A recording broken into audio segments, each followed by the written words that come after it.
ਭਰਾਵਾਂ ਦੀ ਰੱਖੜੀ ਨਹੀਂ ਮੋੜੀ ਦਿੰਦੇ ਮੇਰੀ ਲਾਡੋ ਰਾਣੀ। ਅਸੀਂ ਆਪਣੀ ਬਾਜੀ ਨੂੰ ਅੱਜ ਹੀ ਪੈਸੇ ਦਿੰਦੇ ਪਏ ਆ ਰੱਖੜੀ ਬੰਨਣ ਦੇ, ਤੇ ਇਹ ਮੇਰੀ ਭੈਣ ਵਾਸਤੇ ਆ ਇਹ ਰੱਖੜੀ ਦੇ।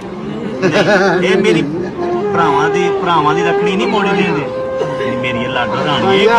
ਇਹ ਭਰਾਵਾਂ ਦੇ ਨੇ, ਇਹ ਚੜ੍ਹਦੇ ਲਹਿੰਦੇ ਪੰਜਾਬ। ਅੱਛਾ, ਪੂਰੀ ਦੁਨੀਆ 'ਚ ਵਾਸਤੇ ਲਹਿੰਦੀ ਔਰ ਚੜ੍ਹਦੇ ਪੰਜਾਬ ਦੀ ਇੱਕ ਮੁਹੱਬਤ, ਇੱਕ ਸਾਂਝ ਨੂੰ ਮੈਂ ਪੂਰੀ ਦੁਨੀਆ ਨੂੰ ਦੱਸਣਾ ਚਾਹ ਰਿਹਾ ਵੀ ਪਾਕਿਸਤਾਨ ਇੱਕ ਪੁਰਅਮਨ ਮੁਲਕ ਹੈ। ਪਾਕਿਸਤਾਨ ਪਿਆਰ ਕਰਦਾ ਹੈ, ਮੁਹੱਬਤ ਕਰਦਾ ਹੈ, ਤੇ ਮੈਂ ਬੰਦਾ ਨਾ ਚੀਜ਼ ਤੁਸੀਂ ਜਾਣਦੇ ਹੋ। ਤੇ ਪੰਜਾਬ ਦੀ ਮੇਰੀ ਭੈਣ ਆਈ ਹੈ, ਤੇ ਭੈਣਾਂ ਆਈਆਂ ਹੋਣ ਤੇ ਸਾਰੀਆਂ ਮਾਵਾਂ ਆਈਆਂ ਹੋਣ, ਤੇ ਮਾਂ ਔਰ ਭੈਣਾਂ ਔਰ ਭਰਾਵਾਂ ਦੇ ਸਾਹਮਣੇ ਰੱਖੜੀ ਬੰਨਣੀ ਹੈ। ਤੇ ਅਸੀਂ ਜਦੋਂ ਰੱਖੜੀ ਬਣਾਉਣ ਦਾ ਟਾਈਮ ਹੋਣਾ ਨਾ, ਅਸੀਂ ਤੇ ਉੱਥੇ ਨਹੀਂ ਹੋਣਾ। ਦੁਆ ਕਰੋ ਅਸੀਂ ਹੋਈਏ। ਤੇ ਅਸੀਂ ਆਪਣੀ ਬਾਜੀ ਨੂੰ ਅੱਜ ਹੀ ਪੈਸੇ ਦਿੰਦੇ ਪਏ ਆ ਰੱਖੜੀ ਬੰਨਣ ਦੇ, ਤੇ ਇਹ ਮੇਰੀ ਭੈਣ ਵਾਸਤੇ ਆ ਇਹ ਰੱਖੜੀ ਦੇ। ਇਹ ਮੇਰੀ ਭਰਾਵਾਂ ਦੀ ਰੱਖੜੀ ਨਹੀਂ ਮੋੜੀ ਦਿੰਦੇ ਮੇਰੀ ਲਾਡੋ ਰਾਣੀ। ਇਹ ਭਰਾਵਾਂ ਦੇ ਨੇ, ਇਹ ਚੜ੍ਹਦੇ ਲਹਿੰਦੇ ਪੰਜਾਬ 'ਚ ਤੇਰਾ ਭਾਈ ਆ, ਤੇ ਤੂੰ ਜਦੋਂ ਵੀ ਆਣਾ ਹੈ ਤੂੰ ਮੇਰੀ ਭੈਣ ਹੈ। ਇਹ ਸਾਰੀਆਂ ਮੇਰੀਆਂ ਭੈਣਾਂ ਨੇ, ਲੇਕਿਨ ਅਸੀਂ ਦੁਨੀਆ ਨੂੰ ਦੱਸਣਾ ਚਾਹ ਰਹੇ ਵੀ ਇਹ ਮੇਰੀ ਭੈਣ ਹੈ, ਤੇ ਇਹਨੂੰ ਮੈਂ ਰੱਖੜੀ ਬੰਨ ਦੇਣਾ। ਮੇਰੀ ਭੈਣ ਨਹੀਂ ਫਿਰਦੀ ਉਹਨੇ ਕਿਹਾ ਧੀਆਂ ਰਹਿਮਤਾਂ ਰੱਬ ਦੀਆਂ ਨੇ, ਕਿਸਮਤ ਨਾਲ ਲੱਭਦੀਆਂ ਨੇ। ਧੀਆਂ ਰਹਿਮਤਾਂ ਰੱਬ ਦੀਆਂ ਨੇ, ਕਿਸਮਤ ਨਾਲ ਲੱਭਦੀਆਂ ਨੇ। ਲੋਕੋ ਨਾਏ ਕਹਿਰ ਗੁਜ਼ਾਰੋ, ਧੀਆਂ ਕੁੱਖ ਦੇ ਵਿੱਚ ਨਾ ਮਾਰੋ। ਧੀਆਂ ਤੇ ਮਾਪਿਆਂ ਦੇ ਘਰ ਦੀ ਹਰ ਵੇਲੇ ਖੈਰੀ ਮਨਾਉਂਦੀਆਂ ਨੇ। ਮਾਂ ਪੁੱਤ ਵੰਡਾਉਣ ਜ਼ਮੀਨਾਂ, ਧੀਆਂ ਦੁੱਖ ਵੰਡਾਉਂਦੀਆਂ ਨੇ। ਜੇ ਮਾਪੇ ਹੋਣ ਦੁੱਖਾਂ ਵਿੱਚ ਘੇਰੇ, ਪੁੱਤਰ 100 ਵਾਰੀ ਮੂੰਹ ਫੇਰੇ। ਧੀਆਂ ਫਿਰ ਵੀ ਮਾਪਿਆਂ ਦੇ ਘਰ ਭੱਜੀਆਂ ਹੀ ਆਉਂਦੀਆਂ ਨੇ। ਆਏ ਪੁੱਤ ਵੰਡਾਉਣ ਜ਼ਮੀਨਾਂ, ਧੀਆਂ ਦੁੱਖ ਵੰਡਾਉਂਦੀਆਂ ਨੇ। ਤੇ ਧੀਆਂ ਲਈ ਹੈ ਪਰਦੇਸਿਓ ਬਾਬਲ,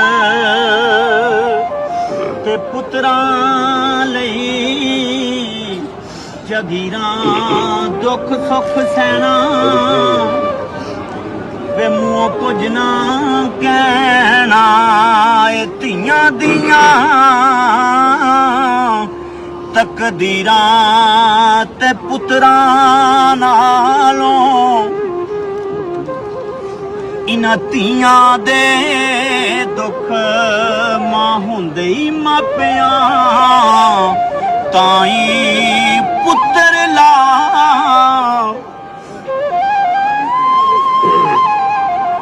ਪਰਵਾਈਆਂ ਕਰਦੇ। ਇਹ ਧੀਆਂ ਕਰਨ ਦੁਆਈ ਤੇ ਸਦਾ ਨਾ ਬਾਵੀ। ਮਾਂ ਬੁਲਬੁਲ ਬੋਲੇ ਤੇ ਸਦਾ ਨਾ ਬਾਗ, ਬਹਾਰਾਂ ਸਦਾ ਨਾ ਮਾਪੇ। ਐ ਹੁਸਨ ਜਵਾਨੀ ਤੇ ਸਦਾ ਨਹੀਂ ਉਹ ਸੋਬਤ ਯਾਰਾਂ। ਤੇ ਦੁਖੀਏ ਦੀ ਨਿਮਾ ਗੱਲ ਦੁਖੀਆਈ ਜਾਣੇ, ਤੇ ਸੁਖੀਏ ਨੂੰ ਕੀ ਖਬਰਾਂ। ਆਪਣੇ ਜਿਨ੍ਹਾਂ ਦੇ ਮਾਂ ਮੌਤ ਨੇ ਮਾਰੇ, ਉਹ ਰੋਂਦੇ ਹੀ ਤੱਕ ਤੱਕ ਕਬਰਾਂ। ਤੇ ਸੁਬਹ ਸਵੇਰੇ ਨਿਕਾਲੀਏ ਕੋਲੇ, ਨਾ ਬੋਲ ਗਮਾਂ ਦੀ ਬੋਲੀ। ਨਾ ਵਸ ਤੇਰੇ ਨਾ ਵਸ ਮੇਰੇ, ਨੀ ਮਾਂ ਲਿਖਿਆ ਹੀ ਪੈਣਾ ਜੋਲੀ। ਚੜ੍ਹਦੇ ਔਰ ਲਹਿੰਦੇ ਪੰਜਾਬ ਔਰ ਪੂਰੀ ਦੁਨੀਆ ਨੂੰ ਦੱਸਣਾ ਚਾਹੁੰਦੇ ਅਸੀਂ ਇੱਕ ਹਾਂ। ਲੱਖ ਦੂਸਰੇ ਸਾਨੂੰ ਦੋ ਕਰਨ, ਅਸੀਂ ਇੱਕ ਹਾਂ। ਅਸੀਂ ਆਪਣੇ ਭੈਣਾਂ ਭਰਾਵਾਂ ਦੀ ਮੁਹੱਬਤ ਔਰ ਭੈਣਾਂ ਭਰਾਵਾਂ ਦਾ ਪਿਆਰ ਪੂਰੀ ਦੁਨੀਆ ਨੂੰ ਦੱਸਿਆ ਹੈ। ਕਿ ਅੱਲਾ ਸਲਾਮਤ ਰੱਖੇ ਔਰ ਲੈਂਦੇ ਔਰ ਚੜ੍ਹਦੇ ਪੰਜਾਬ ਦੀਆਂ ਸੰਗਤਾਂ ਇਸ ਤਰ੍ਹਾਂ ਆਉਂਦੀਆਂ ਰਹਿਣ। ਅਸੀਂ ਆਨੇ ਵੀ ਜਿਸ ਤਰ੍ਹਾਂ ਸਾਡੇ ਸਰਦਾਰ ਵੀਰ ਇੱਧਰ ਆਏ ਨੇ, ਅਗਰ ਉਧਰ ਵੀ ਸਾਡਾ ਵੀ ਆਣਾ ਜਾਣਾ ਹੋ ਜਾਏ, ਸਾਡਾ ਵੀ ਦਿਲ ਕਰਦਾ ਹੈ ਆਉਣ ਜਾਣ ਚ। ਤੇ ਬਹੁਤ ਸ਼ੁਕਰੀਆ, ਥੈਂਕ ਯੂ ਬੇਟਾ ਜੀ, ਥੈਂਕ ਯੂ ਬੇਟਾ ਜੀ, ਜਜ਼ਾਕ। ਇੱਕ ਮਿੰਟ